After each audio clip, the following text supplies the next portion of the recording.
Hi there. Before you jump into this episode, we want to make sure our listeners know about the How Do You Drew Patreon page, where we release exclusive content for our members. We've shared unedited video versions of podcast episodes, rare Drew Barrymore photos from our digital archives, movie commentaries, and so much more. We're currently working through a deep dive of each chapter of Little Girl Lost, which, if you don't know, is Drew's out-of-print autobiography released when she was only a teenager. And it's been really good stuff, you guys. There's already plenty of content to dig into and lots more to come. So join now for as little as $1 a month and support us at How Do You Drew. Yeah, go to patreon.com/howdoyoudrew to join today. Thank you. Enjoy the episode.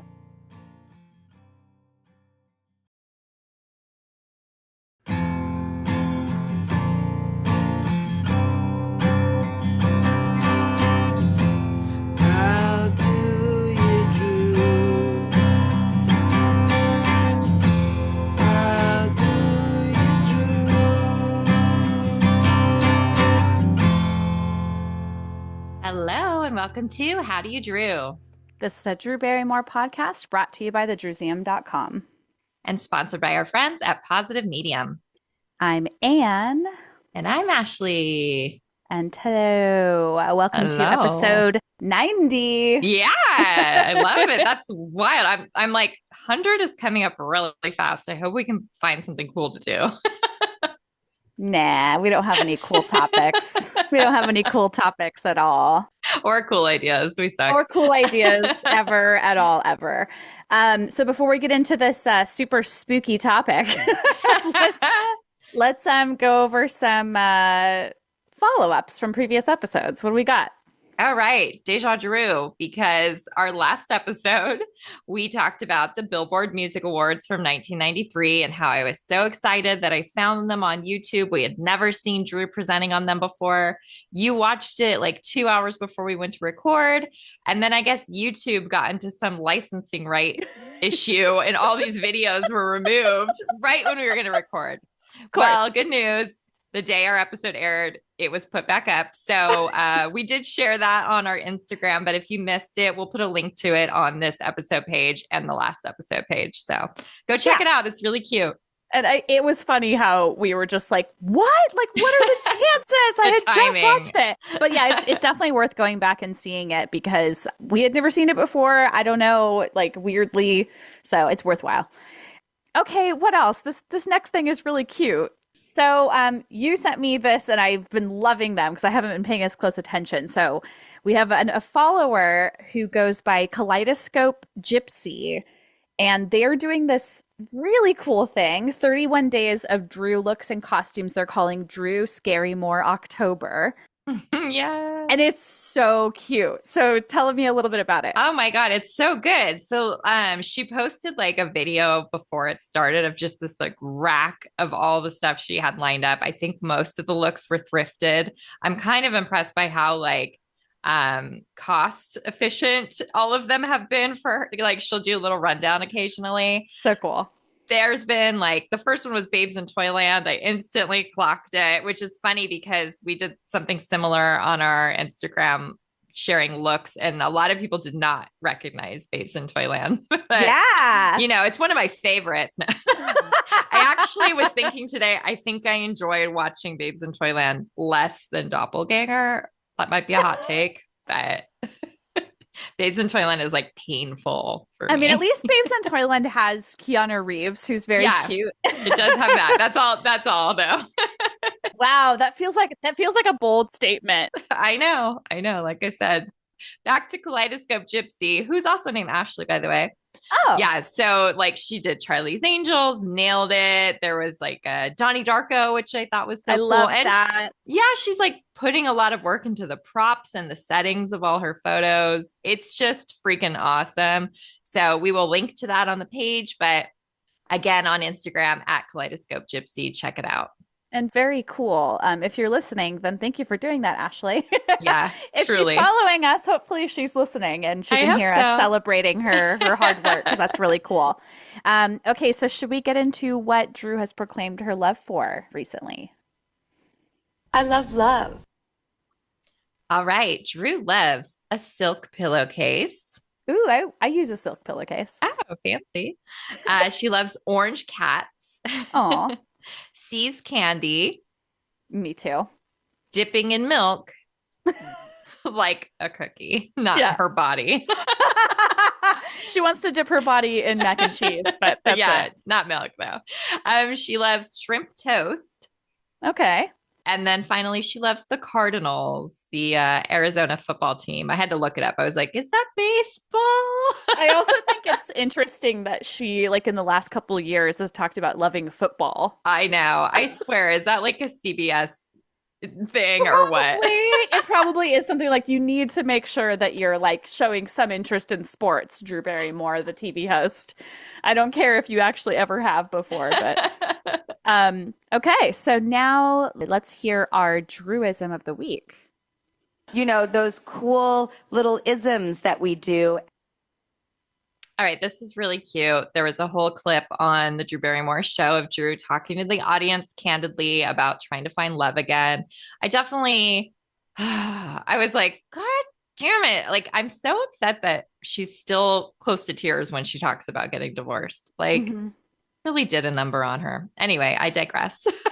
So, this is really cute when she started getting emotional with one of the audience members. I started crying and like had to like get the horse off the cliff. I was like, me down boy. I love the horse sound. So good. Down boy. Not only is it a good metaphor, but she adds a little sound effect. So that makes it a true Druism. Yes. Okay, so now we have some fun mail. You've got mail. Oh my gosh, I love this. So you guys can comment on our episode pages if that wasn't obvious. We love interacting. You can also comment on Spotify now, in case you guys didn't know that. Oh, Yeah, cool. that's cool. But yes, one of our listeners, Yolanda, left a really cool message on our 1992 episode page. And this is kind of like, to me, the quintessential You've Got Mail. Like, this is what we love hearing from listeners. Yes. Okay. So Yolanda sent in, Hey, Anne and Ashley, I'm still powering through older podcasts. My goal is to catch up in the next month or two. Thank you for listening to our old episodes. Yeah. And then she said, 1992 was when I became an official fan of Drew. So I remember this time period very well. Drew is almost 3 years older than me, so I obviously remember her in E.T. and Firestarter especially, but this time period is when I became a fan of her outside of just enjoying her movie roles. I remember it like out of nowhere, she started reappearing everywhere again. Media was different back then. I lived in a small college town and things were slower to catch on. All we had were TV and magazines. I was too young to really stay on top of all the magazine and TV appearances she was in, though. I mainly remember seeing her in Teeny Bopper and very Teeny Bopper type magazines. But for me, I just remember thinking, oh wow, Drew Barrymore is back and still acting, and wow, she's so cool. She was very different than all the other young stars at the time. You could tell she just gave that vibe of she went to the beat of her own drum, and I think that's officially what made me a fan during that time to this day. Love it.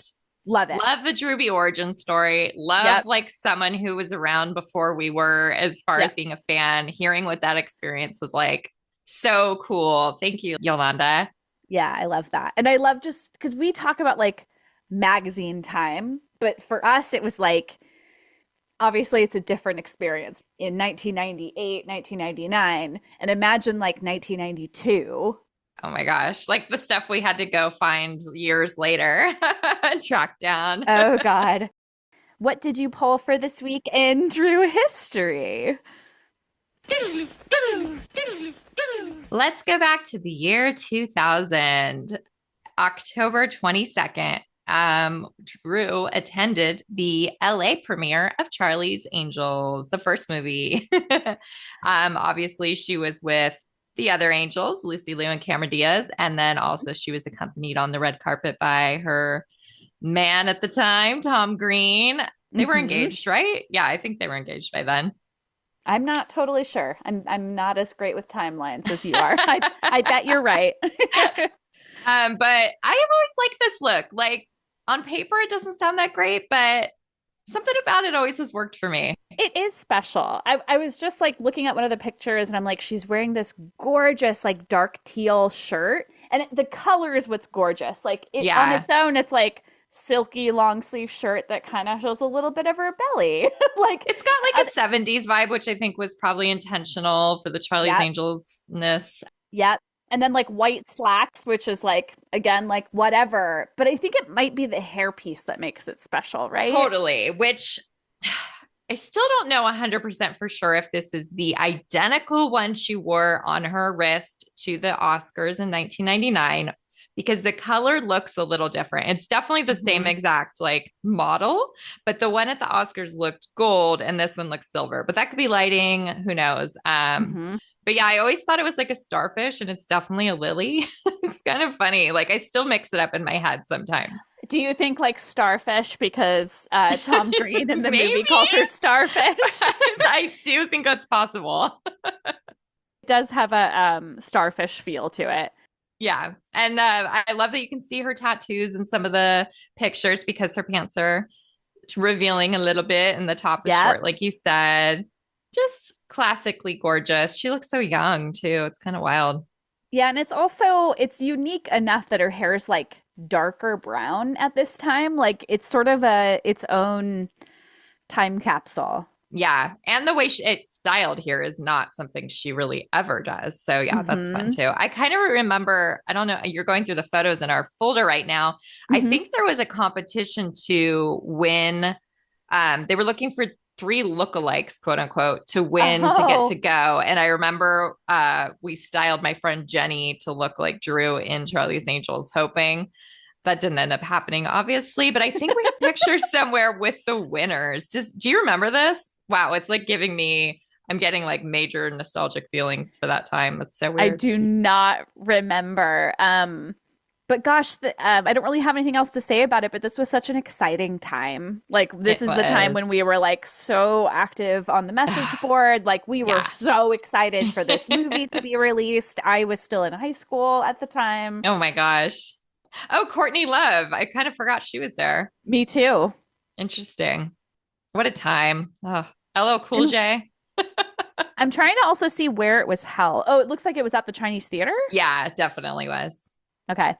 Oh, and that's John Forsythe. Yep. I don't remember seeing. Oh, and isn't that Frances Bean? I just said to the girl who runs, fuck yeah, Courtney Love. I just said I've never seen another picture of them together except for one, and then this appears. Amazing.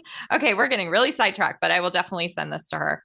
See, we go down this little time travel, and we find out neat things. Yep. Okay, so now let's get into briefly what's new with Drew. Do you want to hit the headlines?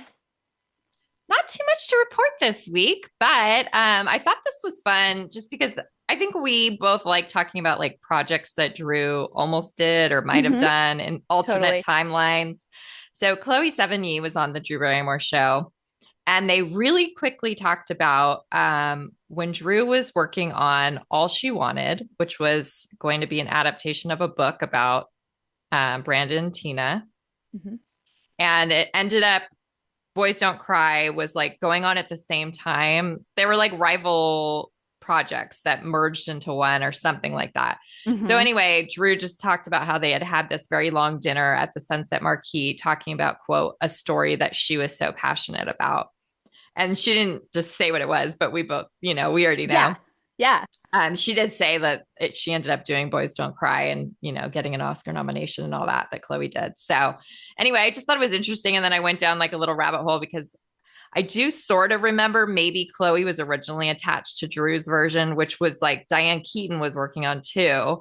And then somehow she must have jumped ship and gone over to the other project. I don't know. I would love to know more, but I found like a cool article that sort of talked about what all went down. And it does sound like Aphrodite Jones, who wrote that book, ended up suing, and it was like a whole debacle. So if anyone wants to read, we'll share the link to that old article from the Chicago Tribune. Yeah, that's fascinating. So cool. I mean, can you imagine if Drew had done that movie? It's so hard to imagine. I can't imagine it. But I feel like it was like a while it was like floating around. Oh yeah. She I think she really wanted to get it made. I think we heard about it for years.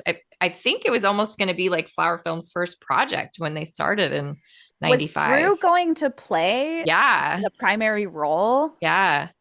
That's so hard to imagine. I know. I mean, only at her most like androgynous short hair could I even Right. remotely imagine it, but fascinating Absolutely. stuff. Yep. And then, of course, the only thing that the media cared about reporting on this little appearance was that Drew shared that that night, her and Chloe had a kiss in the bathroom, which is so like random. She said it was the 90s. We were very free. I'm not at all surprised by that. No, but I'm also like, wait, you're like having a business meeting and then you go do that in the bathroom? That's interesting. Maybe they're like, if they were going to play the roles, There you go. Like, they were like, well, let's just see if there's chemistry. Chemistry test in the bathroom. After a long dinner, they're like, well, we know we're into the same project. Now let's do a little test. But yeah, I kind of love that. Okay. And what else?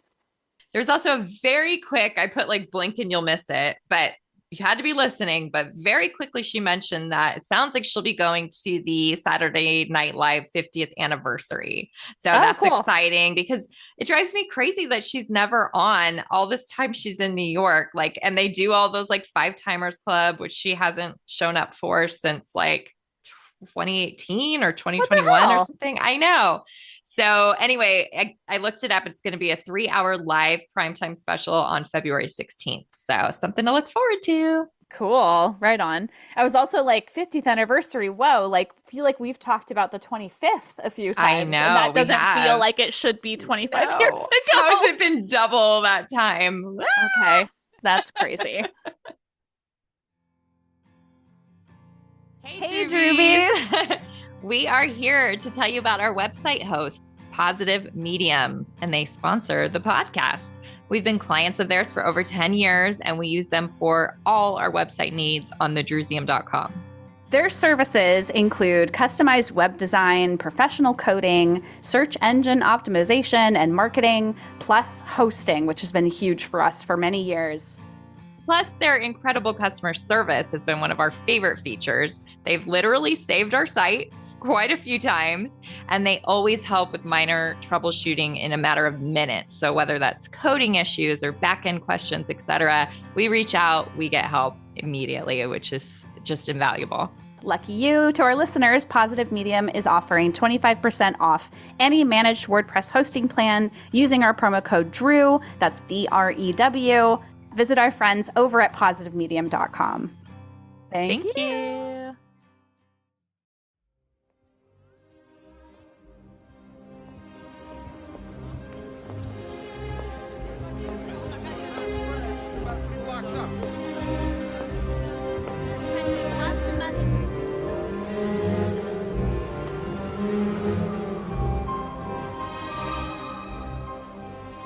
Okay, so now let's get into this hilarious weekly topic. It's just hilarious. You mean not horrifying? That's what you mean. It's spooky season. Very spooky, very spooky, scary. Aside from Scream, I think this is probably the only legit horror movie that she's done, even though it kind of almost could skew sci-fi.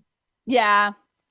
It's very campy. It does have sci-fi elements, you're right. So we are talking about Doppelganger from 1992, sometimes subtitled The Evil Within.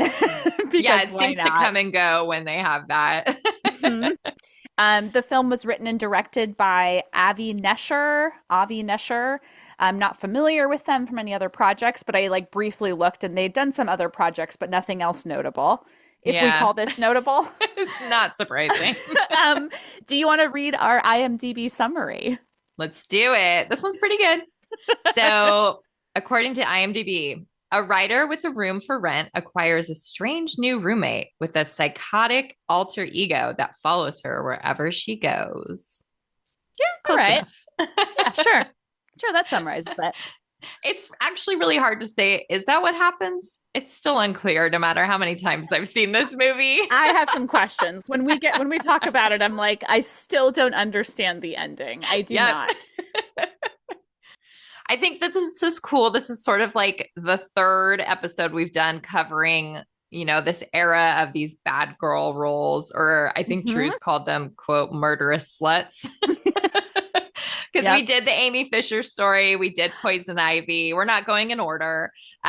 We skipped Gun Crazy. Can't wait to get to that one day. And then I think Doppelganger. I think those are the four. Like, obviously, Bad Girls. She's a bad girl, but I feel like that doesn't quite fit in the same way. It doesn't fit. Yeah. Yeah. So let's talk a little bit about our personal stories of watching it. I'll tell you right now, I don't remember anything about watching it the first time. You blocked it out. I don't remember. I mean, I know I've seen it before because when I watched it today again, I was like, I remember this, but I think I've watched it like once. Yeah, so I was kind what of do you thinking, remember? Okay, so I've told this story before, but I think it's too funny not to include here.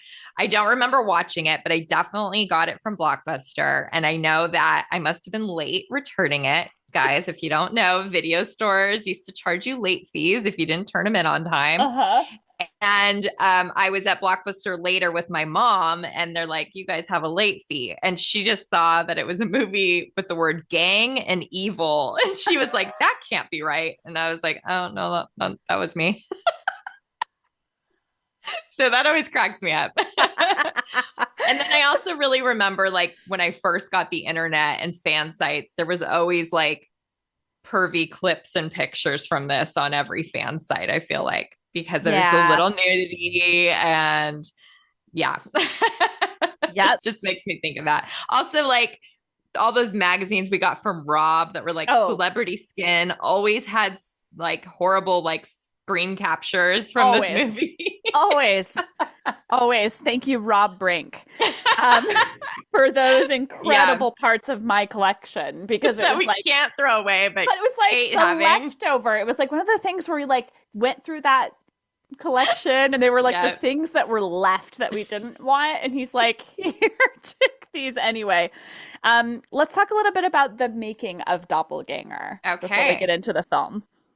So I found this cool article in it's like a genre magazine called Cinefantastique, and it was written when the movie came out, so it's really neat. So Avi Nesher said that casting Drew was like the key to the movie's success. I'm like, what success? But he had some interesting quotes about her. I feel like they're worth sharing. So he said, Drew Barrymore is a genuine doppelganger. She is the sweetest, nicest 17-year-old girl you'd ever meet. But there's a whole other personality to her. Very sexual, almost violent, extremely talented, raw, and powerful. She's different people at different times. I've spent time with her where she reminds me of my own high school days and the kids I knew, and other times when she gave me real estate advice. I've seen her go from being happy to sad in seconds. She's mercurial. She is totally the character, and the kinds of things she can do I could never possibly write. She knows more about the character than I do. She harbors all those people in her. So there were some things I was like, it's a little gross to be talking about how sexual and raw this 17-year-old is. But I also thought it was cool that he sort of acknowledged what we always talk about is her process of like becoming the characters, not acting, but like actually being the character. It sounds like he witnessed that with her. That's cool. Yeah. It feels like a lot of compliments in there. So yeah, if she read that, I'm sure that was really nice. Okay, so then you pulled this video of the producer, Donald P. Borchers, who had worked with her on Far From Home and Motorama. Yeah, I thought that was fascinating. I don't think I ever knew that there was a connection, and it sort of makes sense. It's like this guy maybe gave her a chance with Far From Home. Apparently, she did one day on Motorama as like a favor to him. That makes sense. Then, I mean, this is when she was like trying hard to get work, right? So it's like, okay, this guy trusted her and kept hiring her, which is cool. Yeah. So a couple notes from this. They seem to be confused in this video about Drew's age. Like, they keep calling her 16. They keep saying like she was doing school on set and stuff. And I'm wondering, like you said that you thought maybe they were confused about like Far From Home timeline versus Doppelganger timeline. But it was interesting also because the producer said that Drew was like having a hard time getting to set on time, which I have a hard time believing.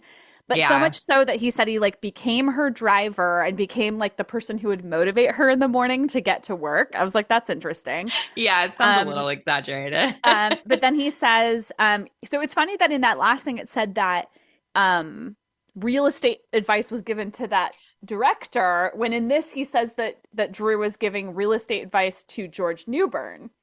Oh, so I don't know. Interesting. So maybe she was just walking around set going, who wants to buy some property? I got some tips. Yes, but he kept saying 16-year-old Drew. Either way, 16, 17, we believe she's 17. For sure. Yeah. And then one other last thing I thought was kind of cool. It said that they were they used an estate in Sierra Madre for, quote, an opulent estate. So I'm wondering if maybe that's like the house. The mansion. Like the mansion. Yeah, it's got to be. And he said when they were there, she was talking to her publicist, Lee Salters, about her, quote, magazine strategy, unquote. And he said that she was like, no, I want to do like this cover first and then that cover, that she was like being really savvy about like her, I know, about her like strategy of being on magazines. I was like, and I mean, really this is the exact time that she did interview in 1992. All you have to do is look at her hair if you didn't realize that. Good point. Maybe her publicist was like pushing back on doing that shoot. Who knows? That's really cool. But yeah, the producer's like saying like she was so young and so in this way, like he thought it was so ironic or whatever that he was having to like help motivate her in the morning because she was still kind of a kid, and yet she was like giving real estate advice and like like taking control of her own career. I was like, that's neat. It's her split personality, her doppelganger. Yes, of course. It's fun that this is the first time Drew will play a Holly. I like the other Holly much more from Boys on the Side, but I always love names. Like I'm a nerd for that stuff. Although she's a murdering slut in that too. Just kidding. Kinda. But on that Holly track, so this is really funny because it does not like come through at all. But I do remember some interview where she's on the set and she's like talking about how this is like a Breakfast at Tiffany's remake in some way. And there are connections. They definitely put connections in there and we'll go through them. But I'm like, yeah, that did not translate, guys. No. But let's talk through some of the connections. I mean, one thing I thought of that I don't see listed here is the pearl necklace. Yeah, I almost put that in there. I actually was going to mention that later and then I forgot. Yes. Okay. And like a black dress in that party scene that I think might be trying to like give that vibe. Okay, so what are the other connections that sort of support that? So the character of Patrick is a screenwriter and he's trying to write a movie that's a horror version of Tiffany's, which feels like meta because that's what they're claiming this is. Yes. But isn't that clever? Yeah. And then, of course, Drew's character is named Holly Gooding, and the one in Breakfast at Tiffany's is Holly Golightly. And they both have a brother named Fred who like doesn't really do much. I think in Breakfast at Tiffany's, he's passed away, but she talks about him a lot. Okay. Kind of similar to what's going on here. The opening scenes, she's walking around the streets of New York City, and she actually walks right in front of what is the flagship Tiffany store. I must have known that somehow because I instantly paused it and like had this weird, like, I need to go look up if that's what that building is. There's no way I just knew that off the top of my head. You're not a New York City like street studier and you're like, oh my God, I know that building. Not at all. I love that that's so weird and random, but couldn't be, I mean, it could be a coincidence, I guess. But no, I think that is interesting. Intentional. I also wonder, if like the Breakfast at Tiffany's thing was like more overt and then they like, as the film got edited, they like removed things that made that more obvious. Yeah. I don't know. Interesting. Okay, so now we got to mention that Jade, Drew's mother, plays her mom in the film. We'll get into that a little bit later, but if you've seen it, you know what's coming. And we got to mention that we've been talking about Little Girl Lost on Patreon, as you know, hopefully. Patreon.com/HowDoYouDrew. And we were recently talking about I don't know which chapter it was. Do you remember which one? I think it was chapter 8. Okay, so Drew and Jade have this big blowout fight in their New York City condo. And how could we not make this comparison parallel to this here film? Yeah, it's definitely an interesting parallel. Yes. Also, I forget just how quickly Jade's scene comes into the film. Oh boy. We'll get into it. But is this the only film this is definitely the only film we've ever done together, and it's one of Jade's only films, right? She has a cameo in Gun Crazy as well. Oh, which were filmed probably back to back. There might have been something small in between, but she's like and they like steal her house or something. She's like going on a camping trip and they like take her house. I just remember she like answers the door and she's holding a big dog. Wow, I don't remember that at all. So clearly I'm due for a Gun Crazy rewatch. We'll get there. Yes. Okay, so this movie filmed in March and April of 1992, mainly in Los Angeles. Some of the locations, so the apartment complex, the mansion, and the institution were found by our wonderful friend Lindsay at IamNotAstalker.com. And if you guys are interested in checking out more about those locations, we will link to them. Drew told Gayle King on her show a few years ago that they had like sort of filmed some scenes around her so she wouldn't know what was going on. Let's take a listen to that. Next, Doppelganger. They kept sending me home early, which never happens on movie sets, so that they could film stuff that they wouldn't tell me was happening in the movie. Oh. But apparently I keep turning into some alien, but I wasn't there when they shot those scenes because I don't know, they didn't want to tell me that. So I still have never seen the full movie. Well, there's time. Oh, God. There's time. It's okay. So bad. So I'm a little like, I don't know if I 100% believe that because, of course, there's that classic picture of her with her arm around the creature. So she had to have known somewhat what was going on, but who knows? But maybe that picture was taken like, do we know that that's on set? Like, you know, it's knows definitely if that was on like set. Okay. But that's yeah, funny. maybe they told her like, this is the bad guy. Like, who knows what she really knew. It's all such a muddled mess. Like, don't blame her for not understanding it. Me neither. But speaking of that creature, I feel like this is kind of cool. The special effects makeup was done by KNB Effects, and they later would go on to do Scream, specifically the Casey dummy. So I just sort of love that they worked with her only 4 years apart. Why do those movies feel like they're so much further apart than that? That does not feel right. No, it sure doesn't. But shout out to them. That's really cool. I love that.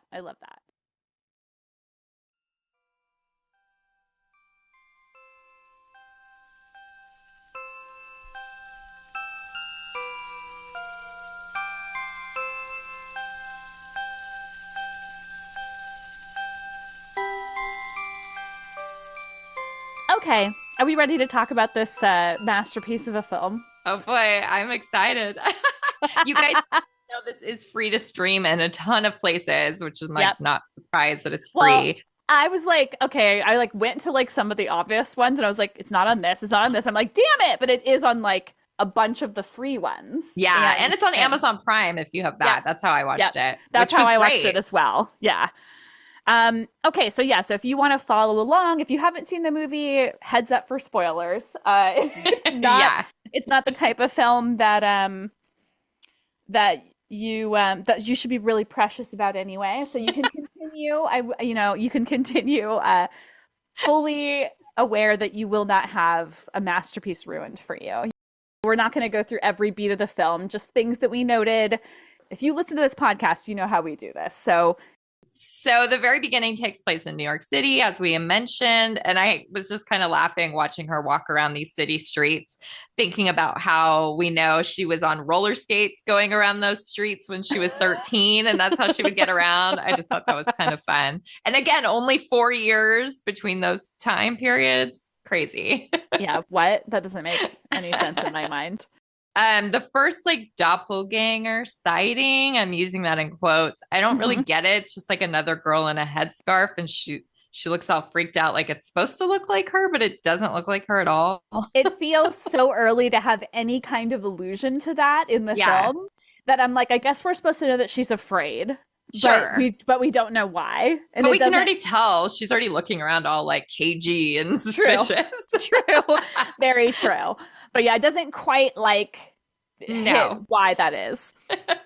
And then, of course, I was like, the opening credits aren't even done. And there's already like a sex scene that she's engaging in. And I'm just like, oh, geez. Like this one, I'll mention this more later, but this movie definitely feels more exploitative than some of the others that she's done, in my mind. Yeah. Yeah. I mean, that's the gratuitous. Yeah. Gratuitous. Sure. Right.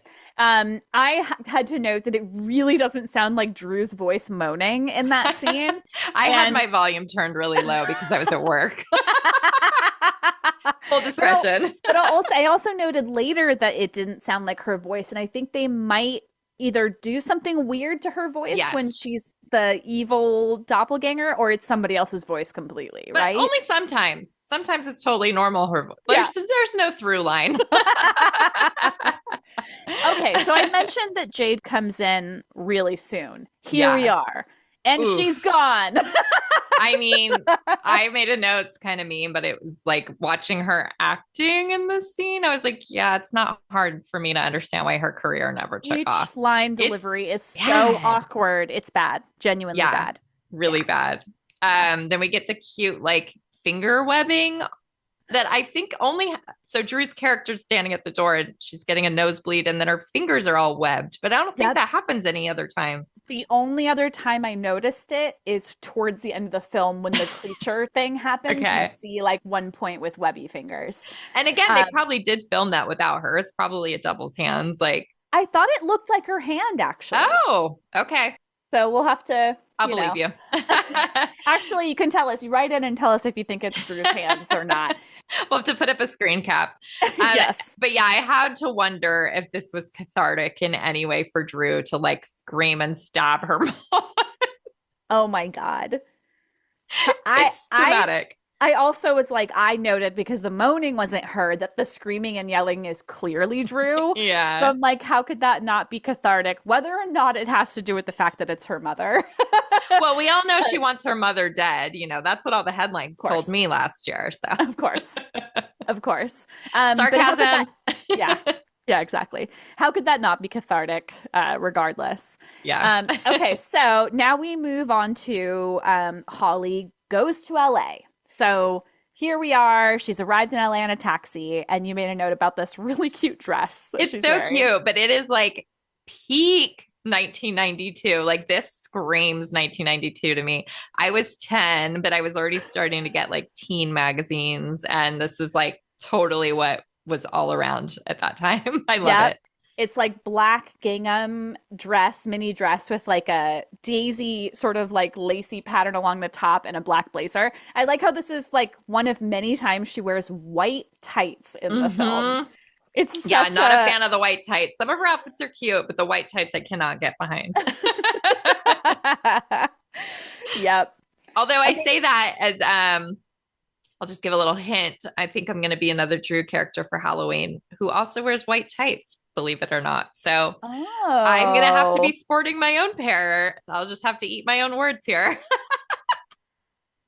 And now I'm trying to rack my brain. What's this about? Okay. But I have to wonder why they insisted on this horrible fake hair for her. So I know her actual hair was short. Yeah. But it's so bad. It's so like straw looking. And she's so beautiful in this movie otherwise, but the hair takes me out. Yeah. There was one point, because I noticed in your notes, you mentioned the hair. I noticed right after that, she was like twirling her fingers around the wig. And I was like, she does it a lot. Yeah, she twirls her hair a lot still all the time. So I was whether like, it's her real hair or not. But yeah, the wig is bad. It also, I guess, is just one of those things, like wigs are really expensive, and it doesn't seem like this film. Well, they put their entire budget, I think, into the effects. Yeah, probably. And because the creatures are very unique. K&B did a good job. But the hair, not so perfect. And it's also funny that she has to wear a headband pretty much all the time so they can like hide where the clip-ins are going into her real hair. It's so funny. It's not the best. I had to note, just because we know she's an animal lover, that when Holly meets the cat that she's living with in this apartment with Patrick, she seems not so pleased about the Yeah. cat Nathan. And I was like, I know It it's made kind me of sad. foreshadowing, I guess. But I know. I'm surprised I didn't make the note, but I had the exact same thought. Like, oh, yeah, she doesn't want the cat there. yeah. And then lastly, she's like goes and has a nightmare. And I noticed even while she's in bed sleeping, she has the pearls on. I don't get the pearls the entire movie, right? I don't think she ever takes them off, No, even she doesn't while she's because sleeping. yeah, because I think there's another point. I think it's maybe when she's like being restrained later. I don't know. There's some point where I noticed that she was still wearing them too. Oh, but does she have them on in the bloody shower? Oh, good question. Maybe not. I don't I'll go think look so. in my Celebrity Skin magazine and let you know. Okay. So next we're at a diner and Patrick is with his friend who you noted is so annoying. She will not stop talking. His friend Elizabeth. I cannot stand this like type of character, this archetype, this like fast talking East Coast, blah, blah, blah, blah, blah. She's like constantly pissed off and being rude and blah, blah, blah. Oh my God. I had a really hard time watching her in this movie. Yeah. So Patrick sees who he thinks is his new roommate, Holly. So he thinks he sees Drew. And then you just went and found the location just because you were bored. I was just a little bit bored watching the movie and I paused it and I was like, there's a lot of signage in this shot. I bet I could find it. And I found it really quickly. So if anyone wants to know, I'll link to that too. It's on awesome. Rampart Boulevard in LA. Mm-hmm. And she's wearing the white tights again. Yep. And then Patrick goes back and he's like telling Holly, oh, I saw you on the street, and her little freak out that she has after being like, that wasn't me. Like that wasn't her. That's probably her worst scene in the whole movie. I was like, ooh, this isn't very good, Drew. Yeah. This isn't a strong performance, but we just had to do a spooky movie. But some of it is good. There are some there good is parts. some really good. There's some really good stuff. I mean, I don't think she was working with the strongest material. I'm sorry to say.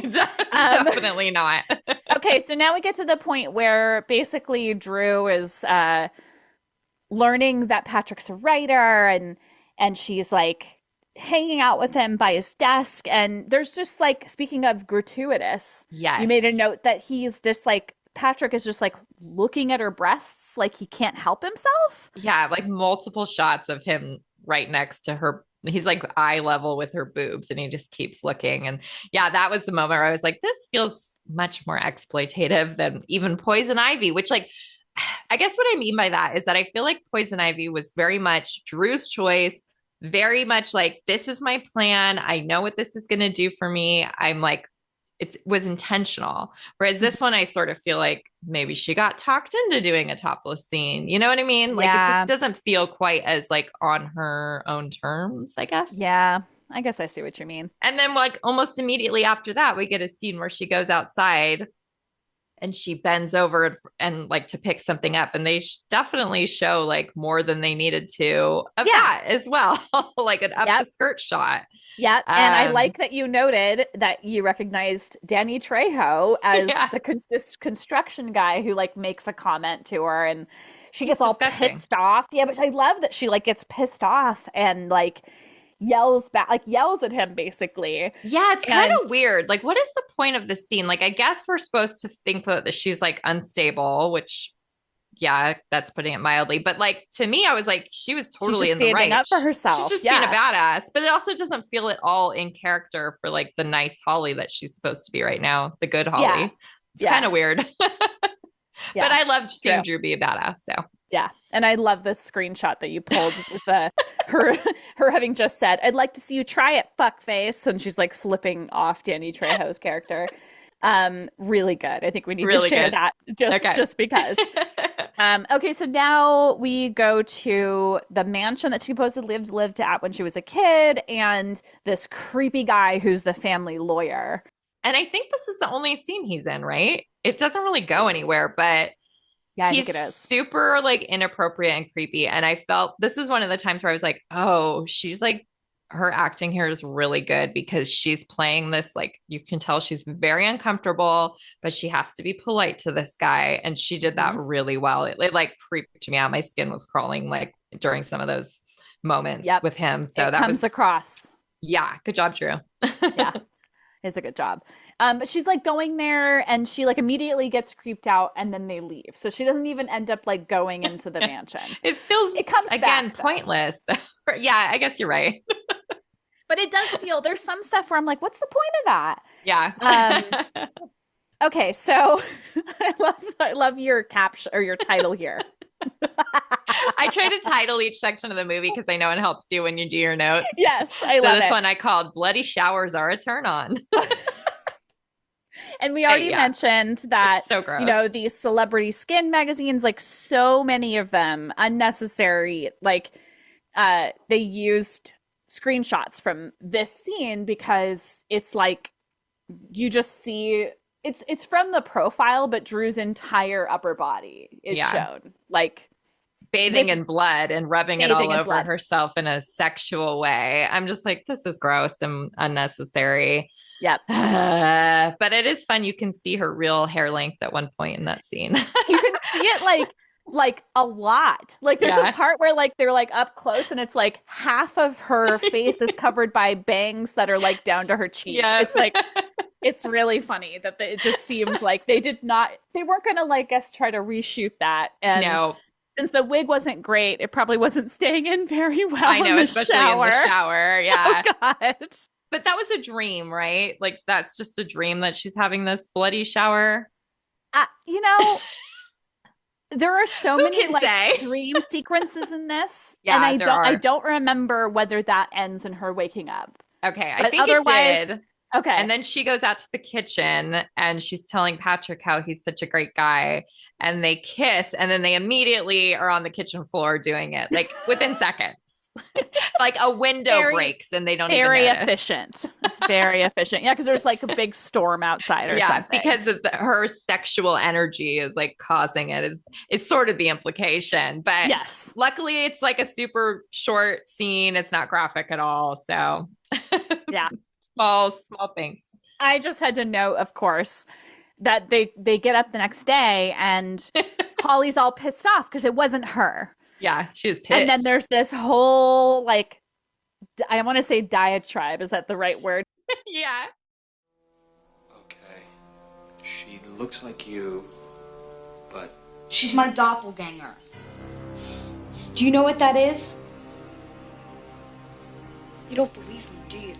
You think I'm wacko. Well, I'm not. You yourself said you saw her yesterday twice. And you can ask Dr. Heller because he believes me and he's a psychiatrist in New York and he went to Yale Medical School. And if you just so happen to see her again, be careful because she's very dangerous and capable of anything. So watch out.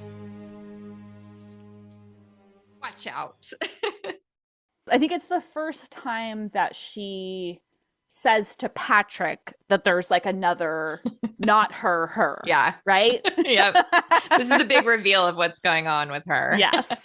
And then he has this dream that he like walks into his apartment. I didn't even know it was a dream. And it's like a mess. And then she's hanging on the wall. That was like one part of the movie I did not remember at all. I did not recall either. It's she's almost creepy. like nailed to the wall. Like crucified, but it's just a dumb dream. I was like, okay. Yep. Yeah. But I made a note after that I feel like she plays the good Holly like pretty well. Like I definitely believe she's this like sweet troubled girl. And somewhere along the line here, I started noticing her mannerisms and her voice sort of reminded me of Mad Love, which feels like a really weird note, but well, I can definitely hear it. And there was also something in that scene. There's like a line that she says, like a specific delivery. Okay. Like it's something to the effect of like, it's my problem and I'll deal with it or something. And it sounds like something very much like Casey would say in Mad Love. So maybe like that was it. Maybe it just like subconsciously, because you were just like, you know, not actively watching it and you're like, wait, that was weird. Yeah. But I can totally hear it. So I agree with you. And I can't quite pinpoint what it is. But again, we're talking about only a few years difference. 2 years worth between filming of those movies. That's so weird. It is time. That's so weird. All right. So now let's jump to what you call the sleazy cheesy party, which absolutely, the guys are they're being so gross, but they're mostly just like touching that girl, Elizabeth, like they won't stop touching her. Yeah, it's But in really, like a and it's really just like, awkward way. yeah, she's like, knock it off, Buster. But there's no like, whoa, this is absolutely out of line. I guess it's the 90s, whatever. Yeah. Yeah. And then we get the sexy music. It's like, my caption said R&B music. I was like, this is not R&B. But so, we got the music. So Holly's got to start taking off different layers of her clothing and dancing around all seductively. The thing I noticed is like that music starts, the sexy music starts, and you can see like Drew's face change. Like suddenly she looks evil. And she starts to like see like images of forests in her head. Like there's this like I don't know what sky that is. with branches. Like she's like changing. And then she just getting down on the dance floor. She's like by herself. First she's dancing with Patrick, and then he like walks He just walks away. And then she's just like dancing, and the creepy guys are like, oh, look at the roommate. Yeah. Oh my God. Yeah, it's pretty bad. Her wig looks really bad in this scene. It goes does. on for a long time. It goes on for a very long time. And this might be one of those examples of like the exploitative things. Yeah. It's like, what's the point of this? Like, Yep. like this, I guess the evil Holly is like overly sexualized. I don't know. Definitely. And then one of the guests gets wine spilled on her. All the blood, wine, whatever. It's like vibrant red. It's so silly. And she has this like vision of her mom, and it like the lady morphs into Jade. I did not remember that. It's kind of cool. I mean, cool and cheesy and hilarious. Yeah. But like, it's like, okay. I actually really liked it because that woman was wearing all white with that red on her, and Jade had been in all white and had blood all over her. That was hilarious. It is definitely like a theme in this movie. There's a lot of white. Yeah, it is. I just realized because like there are like white dresses, and we talked about the white tights already. Yeah. Okay, now let's go to Holly visiting her brother, Fred, who's locked up in a mental institution. And yeah, I guess she's saying that the brother also has a doppelganger. And then she says that like the doppelganger, the brothers killed their dad, but the dad's body was never found, even though it just fell in the backyard. I'm like, no, that makes no sense. I think it's confusing. because the dad comes around later and we're supposed to be like, oh, he faked his own death. But like, it's a backyard. Like it might be a mansion, but you would find the body. It feels like the description of that is like just to set up that they don't know where the dad is. And that's why he's in the mental institution. Yeah. Okay, so I love what you noticed next to Fred's bed in the hospital. This probably proves to me I've probably only watched this on VHS and never was able to have a clear enough picture of it. Yeah. But there's a framed photo on the brothers' bedside table, and it is an actual picture of little Drew about 1981, and she is with her neighbor from Poinsettia Place, Daniel Fairclough, who she talks about in Wildflower. And these were like sort of like this man, John Sanchez, took a lot of headshots of her throughout her early career. And he took all these pictures of her like on a playground near a park. I'm sure like Jade found him. It was just like, here, take a bunch of pictures of my child who I don't want to be famous, but take some pictures of her anyway. I can't help it. It's not my fault. And remind me, have we seen this picture like other than this exact instance of it? So we'll have to put like a little side by side. We definitely have it in our archives. Because it did look familiar to me when you posted it on the screen, but I didn't know if the same I was kind of impressed that they like went to the trouble of doing that. Yeah, it is neat. And I love that it's like framed next to him on the bed and how clear it is. It's really funny. All right. So now this suddenly Patrick gets like pulled into this apartment by his, and it's an FBI sting operation. Oh my God. Total bullshit though, right? Because this is one of the things that at the end is revealed. I guess spoiler alert, it's bullshit. I love you can kind of tell. Yeah. I love your note about the guy's like voice. It's so weird. The accent changes like multiple times. And then I love this line, you scratch my back, I'll lick your balls. Like, what the some of the dialogue. My mom goes, that's a pretty good arrangement. Or she said something like, I'll lick your balls. I also noticed that the audio in the movie, like in general, is weird. Like, the like it feels like overdubbed, like a lot of ADR, and it also feels like the sound effects are like bad. You're right. Like, like the audio is strange. So I don't know what's going on with this guy's accent, but I have a feeling that it was like completely dubbed over. Like it's either not that guy's voice. It sounded like inconsistent too. They're like, it's just sound off. like a New York guy. And it's like, but you're actually like Spanish or something. Right? Yeah. It was very weird and not good. So he goes back to his apartment and he's all freaked out. And Holly is always swinging this absolutely comically huge butcher knife around. It's so subtle. Like she's like just at the table waving it around. I'm like, come on. And who cuts bread with a butcher knife like that? Because that's what that scene is. It's so good though. I love that I actually think it's really funny. Like every time they showed her with the big knife, and he's like she was just herself, and he's always a little freaked out.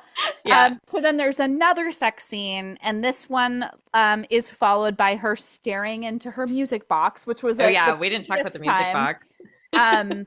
So the previous time when they were in the kitchen and then so efficiently had sex, when she woke up the next day, she was staring at herself in the mirror in her music box. Symbolic. And then in this one, she's staring into her music box, and she actually does remember. Yeah, she's like happy. She did intend to have sex with Patrick, and it was her, supposedly. So this is fun. Who shows up? Yeah, I knew about this, but I was still like, it's fun to see. So Sean Whalen, who I wrote, Merkin ain't jerkin', he's working. He's the assistant in Never Been Kissed, and he's also the guy on the plane with the explosives at the beginning of Charlie's Angels. Mm-hmm. This is his first like little connection with Drew, although I don't think they share a scene together. But yeah, he's like clearly planting something in the apartment, but we never get any resolution as to what that was. And it's so dumb. His name tag literally says Gas Co. And it's like a piece of paper stuck on it. It's like so obviously not a legit thing. And Patrick's just like, no problem. I wrote down what is the point of this scene, because you don't know the point, I guess. So let me just ask you. I can ask you again later, but at the end of the film, we see that one of the masks was this gas. Was it? Oh, did I miss that? Okay. So it's supposed to maybe be one of the many disguises. We'll talk about this later. For what? For what? But for what? For what? So anyway, disguises that her doctor has. Anyway, we'll get into this and be very confused at the end too. There won't be any answers at the end of this, I'll tell you. Sorry. Okay, so this next section you've called Let's Kill Fred. So yes, Holly, maybe the doppelganger, maybe a doctor in a mask that somehow looks like a real human. She goes to the institution and she's like talking to the lady at the front desk, and the voice is very creepy. I think it's like a sound effect put over Drew's voice, but I couldn't tell if I don't like it. Yeah. But I'm like, she doesn't look at all suspicious at night with her sunglasses, black head scarf, gloves. Like, come on. No. And so then I made a note because it just sounds like a totally different voice, like not Drew. Who knows? I also said like maybe that would explain why the moaning didn't sound like her. Who knows? Yeah. So and then I was laughing to myself as she like coming towards him, and I'm thinking about his name is Fred, and then I was thinking about Poison Ivy, and I kept hearing, "No, Fred, come here." I love connections like that. Yes. So then she, quote unquote, whoever this Holly lookalike person is, kills the brother. Or actually, he doesn't die though. He should. Right. He's like stabbed to the point where he should have, but I guess he doesn't. So they stab him in the chest. Like he looks like he should be dead and gone for sure. And then you noted, like, are the police allowed to, like, strap her down and tranquilize her? Yeah, they come to arrest her, and all she's doing is going, it wasn't me. And then they, like, shoot her with something and strap her on a gurney. I'm like, I don't think that's how that works. I guess we're supposed to believe that she's being, she's, like, uncontrollable or it doesn't, whatever. They think she's crazy, I guess, also. So it seems like the type of thing that happens in a mental hospital. Like, sure. You know. So then we get to meet her doctor at the like hospital / jail. I don't know what's going on there. And this is the villain. I'm just gonna say it now. At this point, I was like, yeah, I think he's the one who has all the masks, and this makes no sense. Yeah, Dr. Heller. Yeah, Evil Dr. Heller. I Heller. like it. That's really clever. That is clever. All right. So then there's a whole bunch of stuff that doesn't have to do with Drew. A lot of stuff with that friend Elizabeth who talks too fast. And now we're back with Holly. And I guess we're not back with Holly yet. Someone has hung the cat. I am so mad about this. As soon as I saw the cat in the beginning, I was like, I hope this cat doesn't die. But I have a feeling it will. I just realized, was it Sean Whalen who did it? Oh yeah. Maybe that's why Gas Co was there. What again though? Why? Why did he hang the cat? Just trying to scare. I guess he was trying to scare Patrick away, which does work. Patrick is going to move away. The other thing that's kind of funny is like it's not funny because they go into that other apartment where that like FBI guy was, Mr. Yeah. White, and that's where they find the cat. So it's all very like it's why, confusing. why. But Holly comes back with the stupid doctor, and I love that she tells him, "You're not my father," just like in Poison Ivy. So it's like very much like when she's in these like Lolita things that she would have a father even existing is kind of interesting. Yep. Okay, now we just jump forward a little bit, and Holly and Patrick, I think, are being followed, and they're going to Elizabeth's house. They're trying to like keep Holly safe. Very obviously followed. The guy like pulls out immediately behind them. And I guess it looks like her dad. And so, of course, Patrick's like, do you have a photo of your dad? Oh, yeah, I carry one with me at all the time. Yeah, at all times. Sure. At all times. But, I love prop photos taken for production. There's like 2 or 3 pictures of the family, the Gooding family that they took for production, which are really cool. We'll share those. I was going to say I wasn't able to like see it fast enough. It was on the screen, but yeah, if you have like screen caps of it. We have good ones that I don't know where they came from, but like the actual photos are really good. Oh, awesome. Cool. Yep. I like that you notice when they get to Elizabeth's, like this slimy producer guy, who's one of the guys from the party earlier, God, says to Holly, "You're a handsome woman. Do you like quiche?" So weird because it's breakfast it goes time. I guess nowhere. I don't know. Yeah, it's just very strong writing in this film at times. Oh yeah. Now so there's a friend of a friend or something is a phone sex operator. Patrick goes and talks to her, and the whole point of it is just because she knows about doppelgangers. Well, because she used to be a nun. She's a phone sex operator who used to be a nun. Like, why? Why are we doing this, you guys? I missed that part. But what's funny is that she says that like love is the trick to reuniting the doppelganger. And like that doesn't follow at all with what happens. Like there's no point to the scene. It really doesn't make any sense. But when he leaves her, the doppelganger is like walking around outside in this like very sketchy part of town near railroad tracks. And we have a lot of cute behind the scenes pictures from this scene of like her blowing bubbles with gum and stuff. They're really cute. There are some really like surprisingly cute ones considering how like creepy this scene is. It's so silly. Like she like walks and she turns around and looks at him and then keeps walking. And he's just like, okay, I'll follow you into what's obviously a trap, like underground. And it's so stupid. It's I don't get it. I also noted like suddenly he's being followed by her dad. Like it just all just like switched masks real fast underground.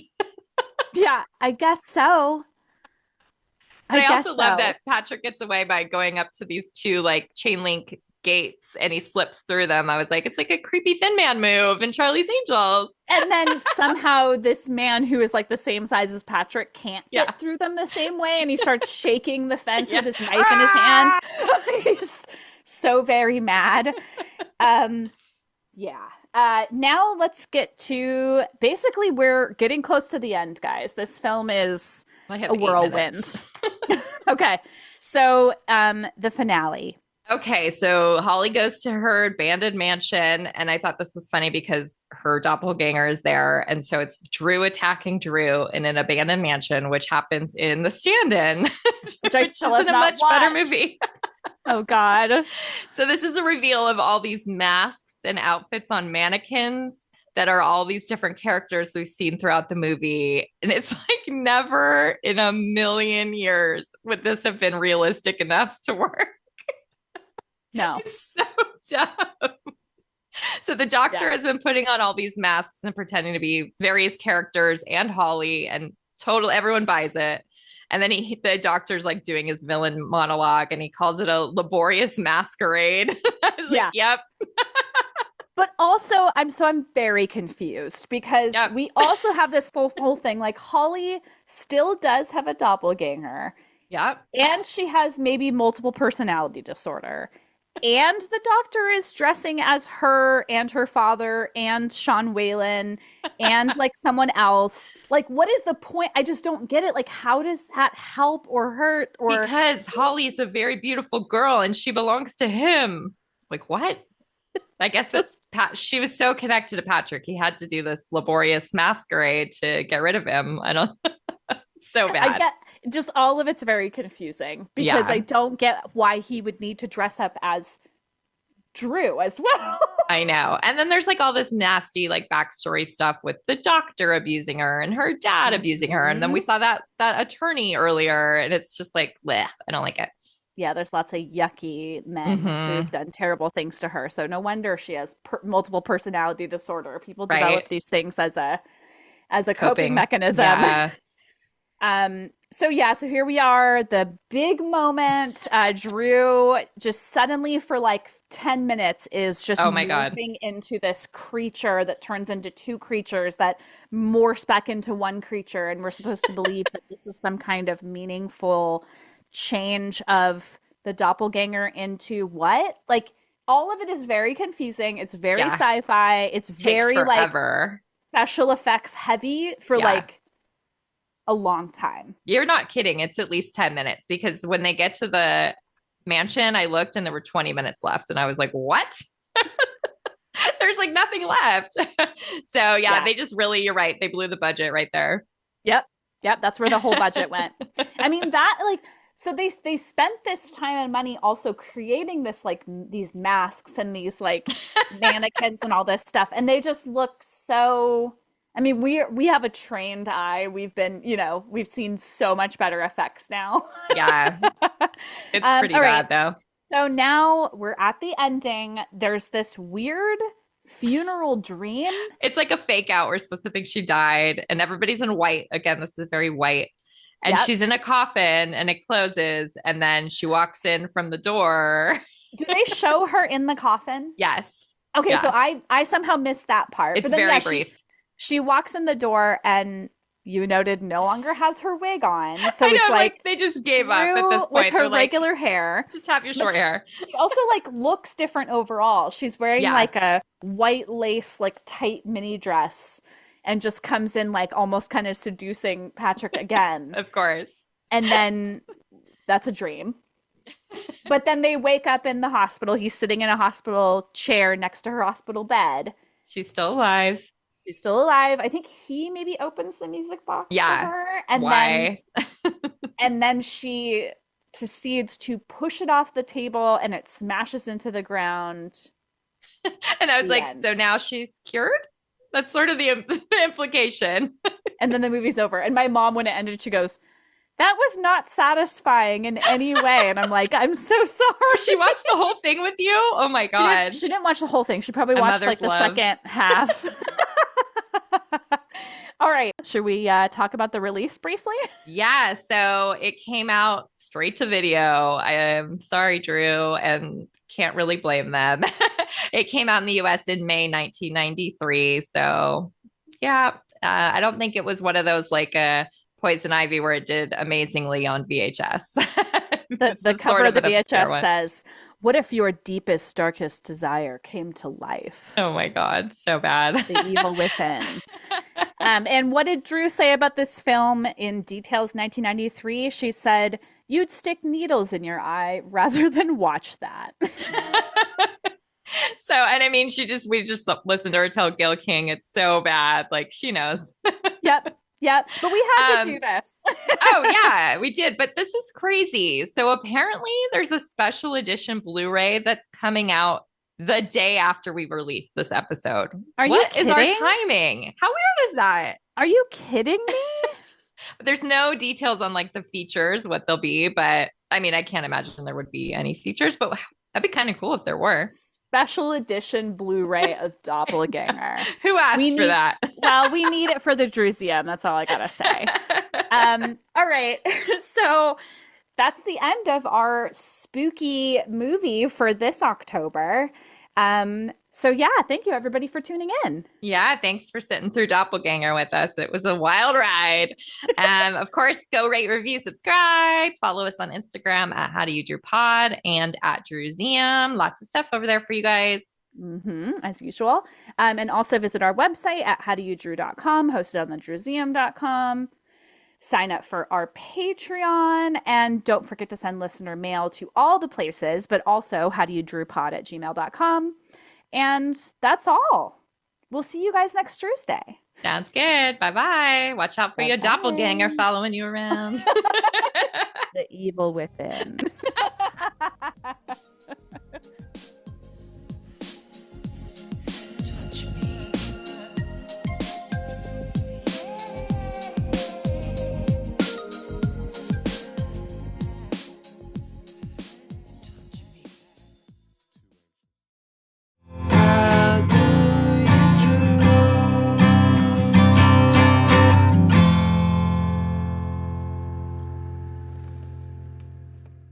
This episode of the How Do You Drew podcast was researched and produced by Ashley and Ann from thedruseum.com with help from our sponsor, Positive Medium.